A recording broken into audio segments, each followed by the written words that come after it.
দর্শক বন্ধুরা, ওই যে পাহাড়টি দেখা যাচ্ছে, পাহাড়ের ওই পাশে হচ্ছে ভারত, অর্থাৎ ভারতের যে মিজোরাম যে রাজ্যটি রয়েছে, এটি হচ্ছে এই মিজোরাম রাজ্য।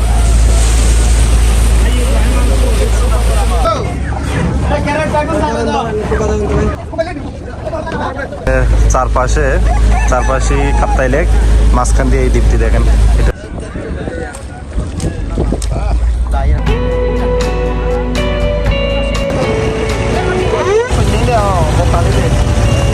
আমাদের যাত্রা শুরু হলো চট্টগ্রামের হাটহাজারী থেকে। বন্ধুরা, আজ আমরা বেরিয়েছি একটি রোমাঞ্চকর ভ্রমণে, আর এই পুরোটা সময় জুড়েই আপনাদের সাথে থাকবো আমি নুরুল ইসলাম। আজ আমরা যাচ্ছি পার্বত্য চট্টগ্রামের খাগড়াছড়ি জেলার দিঘিনালা হয়ে রাঙ্গামাটির লংগদু থানাতে। রাঙ্গামাটির লংগদু থানাতে দুইভাবে যাওয়া যায়, একটি হচ্ছে গাড়ি যোগে খাগড়াছড়ি দিঘিনালা হয়ে লংগদু থানাতে যাওয়া, অন্যটি হচ্ছে রাঙ্গামাটির রিজার্ভ বাজার থেকে লঞ্চ যোগে লংগদুতে যেতে পারবেন। বন্ধুরা, আপনারা যে গেটটি দেখতেছেন এটি হচ্ছে খাগড়াছড়ি শহরের প্রবেশের মূল গেট। এই গেটের পরেই খাগড়াছড়ি শহরের মূল শহর শুরু হয়। দর্শক বন্ধুরা, আমরা এখন আছি খাগড়াছড়ির দিঘিনালাতে। দেখেন, এই দিঘিনালা আমরা যেই জায়গায় আছি, এই জায়গায় কোনো ইন্টারনেটও নেই। আমাদের গন্তব্য হচ্ছে আজকে রাঙ্গামাটির লংগদু থানাতে যাব আমরা।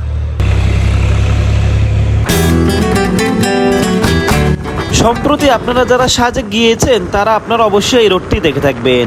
খাগড়াছড়ির মেইন শহর থেকে দিঘিনালাতে যাওয়ার এটি প্রধান সড়ক। আমরা যাওয়ার সময় দেখলাম এই সড়কের বিভিন্ন জায়গায় সংস্কার কাজ চলমান, তাই যারা বাইক অথবা বিভিন্ন গাড়ি নিয়ে যাবেন তারা অবশ্যই এই রাস্তা দিয়ে সাবধানে চলাফেরা করতে হবে। দর্শক বন্ধুরা, আমরা অবশ্যই চলে আসলাম খাগড়াছড়ি শহর থেকে দিঘিনালার বোয়ালখালী বাজারে। এই বোয়ালখালী বাজার থেকে আমরা এখন যাব লংগদুতে। আজ এই জায়গায় বাজার বার। পার্বত্য অঞ্চলগুলোতে বেশিরভাগই শনিবার বাজার বসে। আপনি পার্বত্য অঞ্চলের যেই জায়গায় ঘুরতে যান না কেন, শনিবার গেলে আপনি একটি না একটি বাজার দেখতেই পাবেন। সবগুলোই কলা।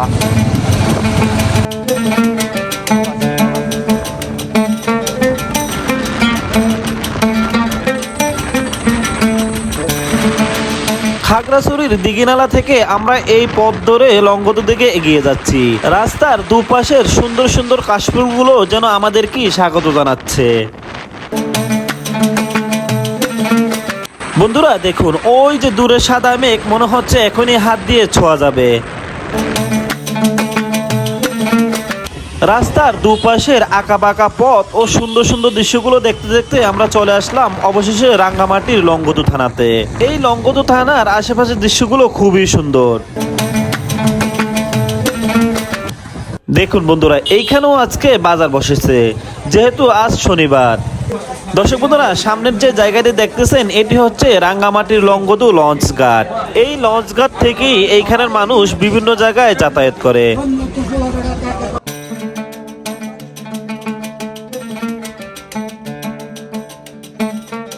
বন্ধুরা, এটি হচ্ছে রাঙ্গামাটির লংগদু লঞ্চ ঘাট। এই যে কত মানুষ এখান থেকে রাঙ্গামাটির বিভিন্ন জায়গায় যাওয়ার জন্য এই যে এই লঞ্চ ঘাটে এসেছে। এটি হচ্ছে রাঙ্গামাটির লংগদু লঞ্চ ঘাট।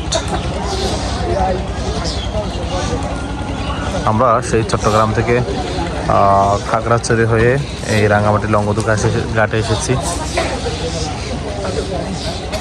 ওই যে সামনে দূরে পাহাড় দেখা যাচ্ছে।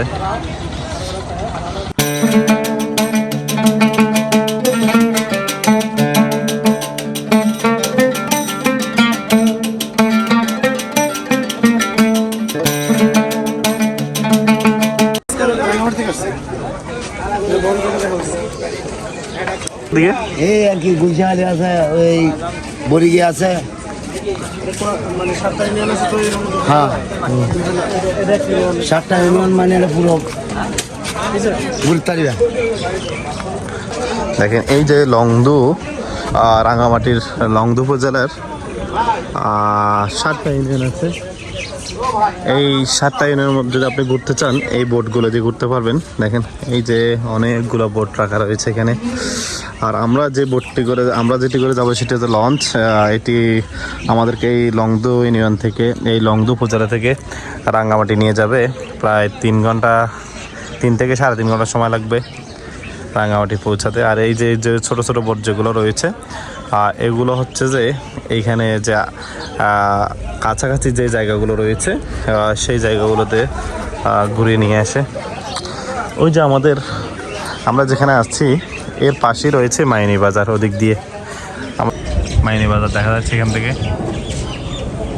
বন্ধুরা, আমরা এই লংগদুতে এসে আমরা স্থানীয়দের সাথে কথা বলে জানতে পারলাম এখানের আসল সৌন্দর্যই নাকি পানিপথ। আর আমাদের একটু ইচ্ছা ছিল কাপ্তাই লেকের ভিতরে কি আছে এটি একটু ঘুরে দেখা। তাই আমরা সিদ্ধান্ত নিলাম এই লংগদু হতে কাপ্তাই লেকের বিশাল জলরাশির মধ্য দিয়ে আমরা লঞ্চ যোগে রাঙ্গামাটিতে যাব। ওই আসতেছে ওইটা নাকি? হ্যাঁ, ওই আসতেছে ওইটা মনে হয়। এটা না, বড় লঞ্চ। আচ্ছা আচ্ছা, এটা 10টা সমান। ও এই লঞ্চ ঘাটের মধ্যে দেখেন অনেক মানুষ এই যে রাঙ্গামাটি সহ বিভিন্ন জায়গায় পারাপারের জন্য এখানে আসছে। এই যে আমাদের পিছনে যেটি রয়েছে এটি হচ্ছে কাপ্তাই লেক। এই কাপ্তাই লেক দিয়ে আমরা পার হব রাঙ্গামাটিতে। আমরা এতে গেছিলাম যে মারিশা অধিগত সীমান্ত সড়ক, এটা মনে হয় এদিক দিয়ে মনে হয় নাকি? এটা ওই যে পাহাড়টা দেখা যায় না, হ্যাঁ ওই পাহাড়ের ওই পাশে মারিশা মাঝিপাড়া। রোড মনে হয় সম্ভবত এই পর্যন্ত গেছে। আচ্ছা, এই যে লঞ্চ যেটা আসতেছে ওইটা কি মারিশা থেকে আসতেছে? যে হ্যাঁ, মালয়েশিয়া থেকে আসছে। মারিশা থেকে না? আচ্ছা এটা মালয়েশিয়া থেকে আসতেছে সরাসরি।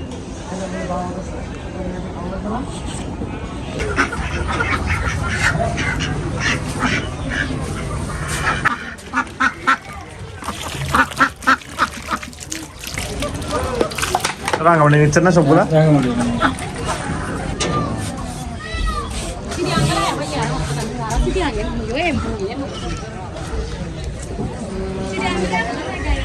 এই জায়গায় পারাপার হওয়ার জন্য দেখেন এখানে স্থানীয় যারা আছে এখন ওনারাও এখান থেকে পারাপার হয়। দর্শক বন্ধুরা, আপনারা নিশ্চয়ই জানেন বাংলাদেশের সবচেয়ে বড় জেলা হচ্ছে রাঙ্গামাটি। এই রাঙ্গামাটির আনাচে কানাচে গেলে আপনারা নিশ্চয়ই বুঝতে পারবেন কেন এটি বাংলাদেশের সবচেয়ে বড় জেলা।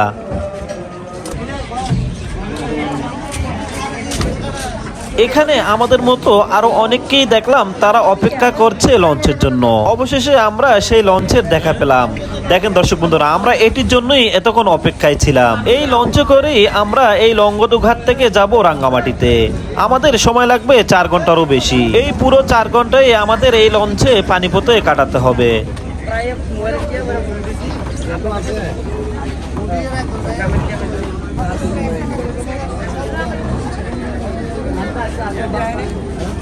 পাহাড়ি বাঙালি বিভিন্ন ধরনের মানুষ এই লঞ্চে উঠতে লাগলো। এর সাথে উঠানো হতে লাগলো বিভিন্ন ধরনের পশু পাখি। যেহেতু এটি পাহাড়ি এলাকা তাই এখান থেকে অনেকেই হাঁস মুরগি নিয়ে রাঙ্গামাটি শহরে বিক্রি করে থাকে।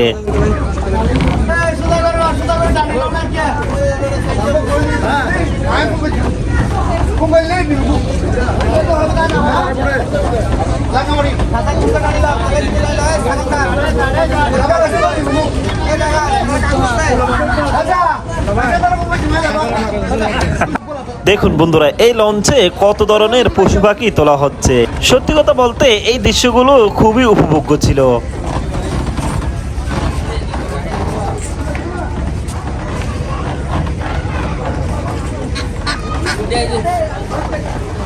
অবশেষে সকলের সাথে আমরা উঠে গেলাম লঞ্চে আর দেখার জন্য প্রস্তুত হতে লাগলাম এই কাপ্তাই লেকের সুন্দর সুন্দর দৃশ্যগুলো। কাপ্তাইরিদের পানিপথে এমন একটি ভ্রমণের অনেক দিনের ইচ্ছা ছিল, কিন্তু আজ সেটি পূরণ হতে চলেছে। তাই আমরা খুবই এক্সাইটেড ছিলাম।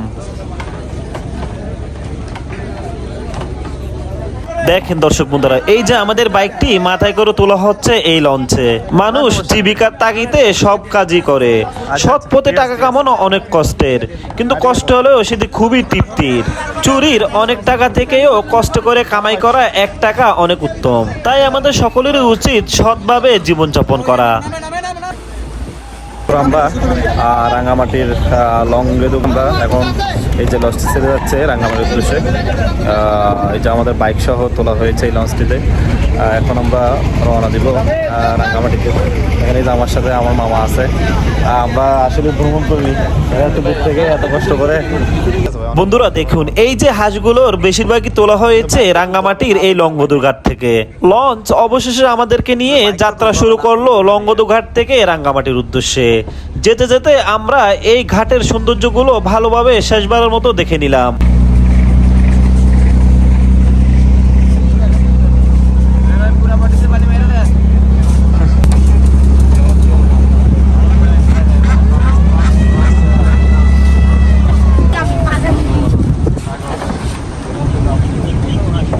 এই লেকে জেলে জাল ফেলেছে মাছ ধরার জন্য। বকের এই মাছ খাওয়ার দৃশ্যগুলো আপনি একবার দেখলে আর ভুলার মতো নয়।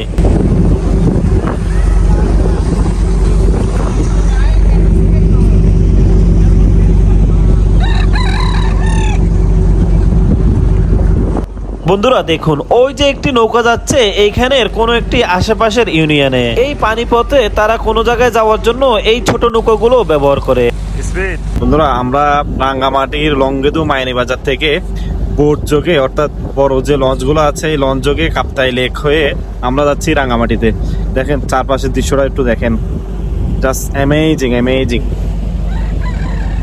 দেখেন এই লঞ্চের মধ্যে কত ধরনের পণ্য, এখানে হাঁস মুরগি মানুষ এবং আমরা যে বাইক নিয়ে এসেছি এই বাইক সহ দেখেন, এই যে দেখেন সবকিছুই রাখা হয়েছে, সবকিছু তোলা হয়েছে, ছাগল সহ পশু পাখি বিভিন্ন মুরগি এবং অর্থাৎ মানুষের দৈনন্দিন যে প্রয়োজনীয় জিনিসগুলো থাকে যেগুলো এক জায়গা থেকে অন্য জায়গায় আনা নেওয়া করা হয়, এই সব জিনিসগুলো এখানে তোলা হয়েছে এই লঞ্চটিতে। এটি ছাড়া হয়েছে রাঙ্গামাটির লংগেদু মাইনি বাজার থেকে। এটির গন্তব্য হচ্ছে রাঙ্গামাটির রিজার্ভ বাজার। এখানে আমাদের সাথে অনেক যাত্রী আছে এখানে পারাপার হওয়ার জন্য। আমরা কয়েকজনের সাথে কথা বলে জানতে পারলাম এই লঞ্চটি রাঙ্গামাটির মারিশা থেকে সকাল 8টা বাজে ছাড়া হয়েছে, আর এই লঞ্চটি রাঙ্গামাটির রিজার্ভ বাজারে পৌঁছাবে বিকাল 5টারও পরে। তো বন্ধুরা একটু চিন্তা করে দেখুন, রাঙ্গামাটিকে কেন বাংলাদেশের সবচেয়ে বড় জেলা বলা হয়।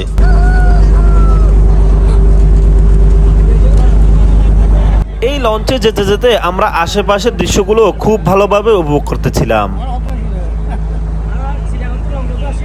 লঞ্চের উপরে আর কাপ্তাই লেকের সেই মৃদু বাতাস এবং লঞ্চের উপরে দেখে কাপ্তাইয়ের চারপাশের প্রাকৃতিক। দর্শক বন্ধুরা, এই দৃশ্যটি দেখে আমার ঢাকার সদরঘাটের কথা মনে পড়ে গেল। সদরঘাটেও এই দৃশ্যটি সচরাচরই চোখে পড়ে। ঠিক এমন দৃশ্যটি আমি রাঙ্গামাটির কাপ্তাই লেকে দেখতে পেলাম। যারা কোনো কারণে এই লঞ্চে উঠতে পারে নাই অথবা দূর থেকে আসছে, তারাই পরবর্তীতে কোনো একটি নৌকা নিয়ে এই লঞ্চে উঠতে লাগলো। দর্শক দেখেন এই যে কাপ্তাই লেকের এই বোটগুলো দিয়ে মাছ ধরা হচ্ছে। দেখেন এখানে এই যে জেলে ভাইয়েরা এখান থেকে মাছ সংগ্রহ করে কাপ্তাই লেক থেকে। এই কাপ্তাই লেক দিয়ে আপনি যেতে যেতে এমন ছোট ট্রলার অথবা লঞ্চ প্রায়শই দেখতে পাবেন, যারা এই নদীপথ ব্যবহার করে এক জায়গা থেকে অন্য জায়গায় আসা যাওয়া করে। এই নদীপথের সামনে এগোতেই আমাদের চোখে পড়লো এই দ্বীপটি।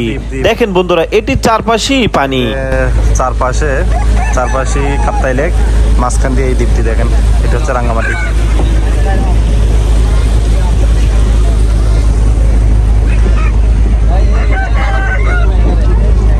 এই কাপ্তাই লেকে আপনি লঞ্চ ট্রলার নৌকা ছাড়াও স্পিড বোটের মাধ্যমে এক জায়গা থেকে অন্য জায়গায় যেতে পারবেন। এর জন্য অবশ্যই আপনাকে গুনতে হবে বাড়তি টাকা।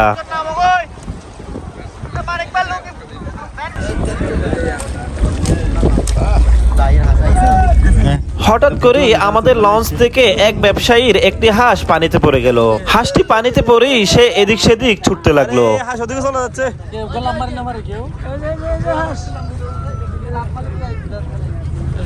এই জায়গা দিয়ে যাওয়ার সময় আপনি যেন সৌন্দর্য দেখে শেষ করতে পারবেন না, যেদিকেই তাকাবেন সেদিকে আপনার চোখ আটকে যাবে। দর্শক বন্ধুরা দেখেন, এই যে আমরা অনেক সময় দেখি কাপ্তাই লেক দিয়ে বাঁশ পারাপার করা হয়। দেখেন এই যে বাঁশের সারিগুলো দেখুন কত বড়, এই যে এখানে দেখেন এইটা পুরোটাই একটা বাঁশের লম্বা সারি।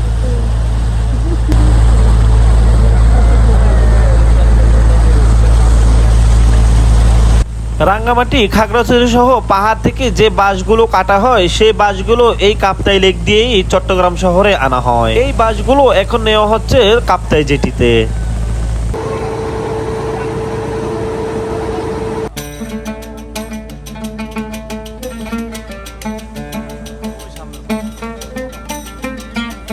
বন্ধুরা দেখুন এই বাঁশের সারিগুলো কত লম্বা। এখানে কতগুলো বাঁশ নিয়ে যাওয়া হচ্ছে এই কাপ্তাই লেক দিয়ে। এই বাঁশের সারিগুলোকে টেনে নিয়ে যাচ্ছে সামনে একটি ইঞ্জিন চালিত বোট।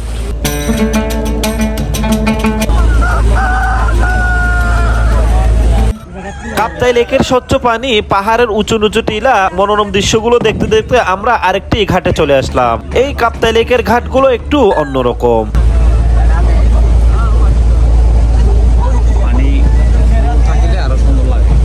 এই কাপ্তাই লেক দিয়ে লঞ্চে করে আসা যাওয়া প্রতিনিয়ত একজন মানুষের সাথে আমরা কথা বলে জানতে পারলাম এই কাপ্তাই লেকের অনেক জায়গায় নাকি শুকিয়ে যায়।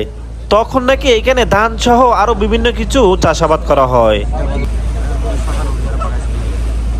ওনার কথা থেকেই আমরা বুঝতে পারলাম এই কাপ্তাই লেকের কয়েকটি রূপ রয়েছে। বর্ষা মৌসুমে আপনি এই কাপ্তাই লেক ঘুরতে আসলে যে রূপ দেখতে পাবেন, শীতের শেষে আসলে আপনি সেটি আর দেখতে পাবেন না।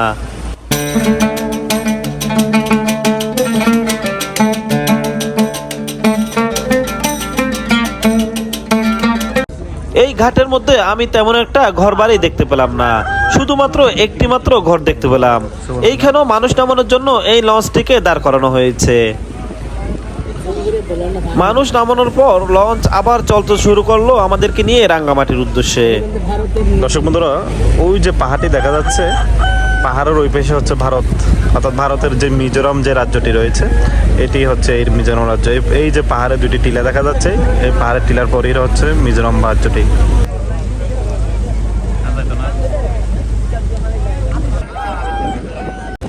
রাঙ্গামাটির লংগদু থানার লঞ্চঘাট থেকে আমাদেরকে নিয়ে লঞ্চ ছেড়েছিল দুপুর 1টা 30 মিনিটে। উঁচু নিচু সবুজ পাহাড় ও কাপ্তাই লেকের অথই জলরাশি ঠেলে আমরা এগিয়ে যাচ্ছি সামনের দিকে। আমরা কাপ্তাই রিজার্ভ বাজার পৌঁছাবো 5টারও পরে। দর্শক বন্ধুরা, এই বাঁশের যে লাঠিগুলো দেখতেছেন এগুলো সবগুলোই গাড়া হয়েছে মাছ ধরার জন্য। কাপ্তাই লেক থেকে জেলেরা এখানে এসে মাছ ধরে নিয়ে যায়।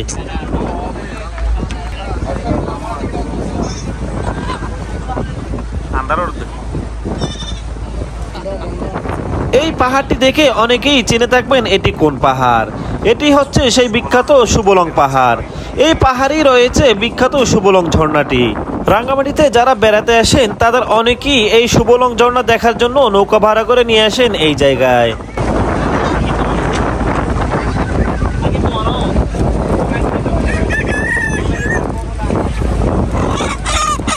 শেষ বিকালের সূর্য আলো এসে পড়েছে পাহাড়ের মাথায়। পাশেই নৌকা দাঁড় বেয়ে নিয়ে যাচ্ছে জেলেরা। এই দৃশ্যটি আমাদের কাছে যে কত ভালো লেগেছে তা আপনাদেরকে বলে বোঝাতে পারবো না।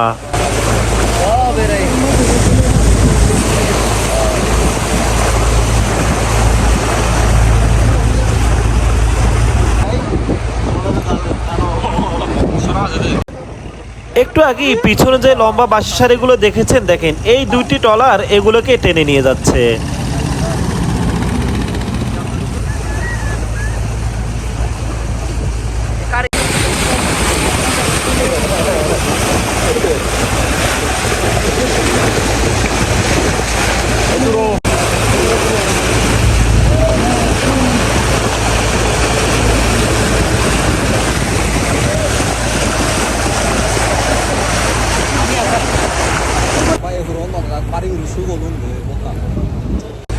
পশ্চিম আকাশে সূর্য ডুবো ডুবো অবস্থা।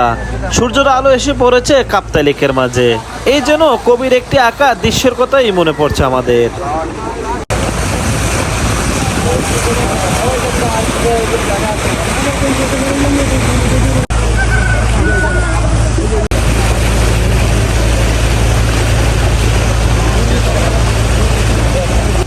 দর্শক বন্ধুরা, আপনারা এই পাহাড়ের দৃশ্যগুলো দেখুন। এই দৃশ্যগুলো দেখে আমাদের থাইল্যান্ডের কথা মনে পড়ে গেল।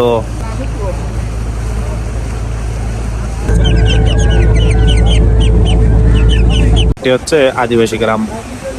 আমাদের যেহেতু সময় নাই, আমরা নামতে পারতেছি না।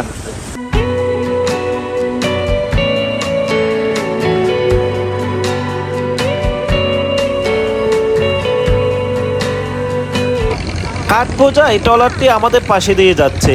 আমরা আরো কিছুক্ষণ আগেও এরকম কয়েকটি কাঠের ট্রলার দেখেছিলাম এই কাপ্তাইরিতে। বন্ধুরা, আমরা এখন রাঙ্গামাটির যে জায়গাতে আছি এই জায়গাগুলো অনেকের কাছেই বেশ পরিচিত, কারণ যারা রাঙ্গামাটি ঘুরতে আসে তারা এই জায়গাগুলোতেই বেশি ঘুরে বেড়ায়।